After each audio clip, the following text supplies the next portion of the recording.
pelatihan agar pekerja kita memiliki harga diri yang dihormati ya oleh para majikan, oleh pimpinan perusahaan, kemudian mereka mendapatkan hak-haknya secara benar sebagaimana undang-undang ketenagakerjaan yang diatur di negara-negara mereka. Maka bagaimana memperkuat kapasitas diri dari para calon pekerja migran ini penting.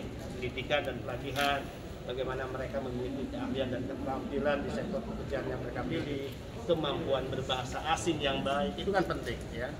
Tapi selalu akan ada di mana kelompok-kelompok yang saya sebut sindikat mafia yang menempuh jalan pintas, nggak mau keluar biaya untuk menjalankan pendidikan dan pelatihan, kemudian juga nggak mau keluar biaya untuk kegiatan-kegiatan lain, dan juga tidak mau terlalu lama ya dalam hal mengirim pekerja kita ke luar negeri. Akhirnya jalan pintas melalui penempatan ilegal, dan ini bisnis kotor. Sekali lagi ini bisnis kotor, sehingga negara tidak boleh kalah dalam menghadapi sindikat dan mafia ini. Sehingga BP2MI menyatakan perang dengan mereka. Kemudian kita di berbagai tempat melakukan upaya-upaya tindak dan pencegahan di lapangan, penggerebekan.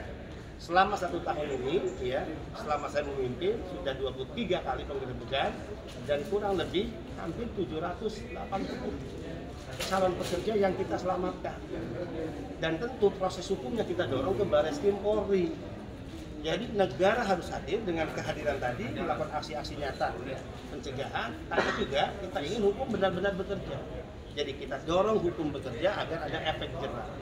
Tidak hanya secara pidana kita memenjarakan orang, tapi juga bagaimana uang-uang yang mereka peroleh dengan cara-cara haram melalui kegiatan tindak pidana perdagangan orang, human trafficking, itu bisa dikembalikan ke negara.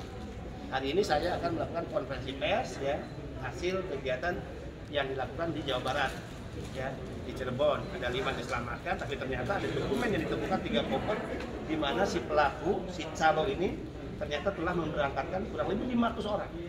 Bayangkan ya, 1 orang dari Jawa Barat. Maksudnya pemberangkatannya itu dari kapan ke kapan? 500 orang itu? Pemberangkatannya selama 1-2 tahun terakhir. Itu ada 500 dokumen dan kebanyakan mereka dikirim ke Timur Tengah sebagai pekerja rumah tangga. Padahal negara kita, pemerintah kita tahun 2015 sudah mengeluarkan kebijakan moratorium. Tidak boleh lagi ada penempatan untuk sektor informal atau domestik, yaitu pekerja rumah tangga. Kalau formal masih bisa jalan. Kenapa? Karena mereka lah yang selama ini rentan dengan ya tindakan-tindakan eksploitasi, kekerasan fisik, kekerasan sosial, gaji yang tidak dibayar, pemutusan hubungan kerja secara sepihak. Ini yang kita hindari.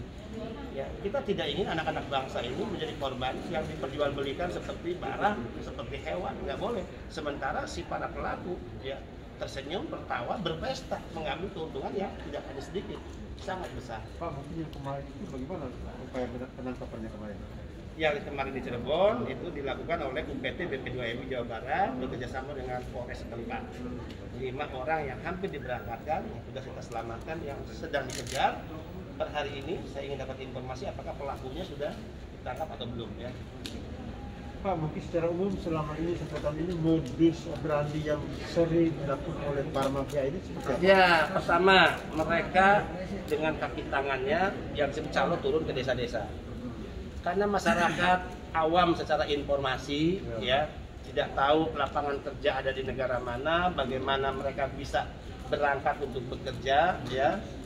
Sehingga mereka dengan iming-iming ada pekerjaan yang bisa diperoleh dengan cara cepat, dengan gaji yang menggiurkan, ya akhirnya mereka terjebak dalam sindikat penempatan ini.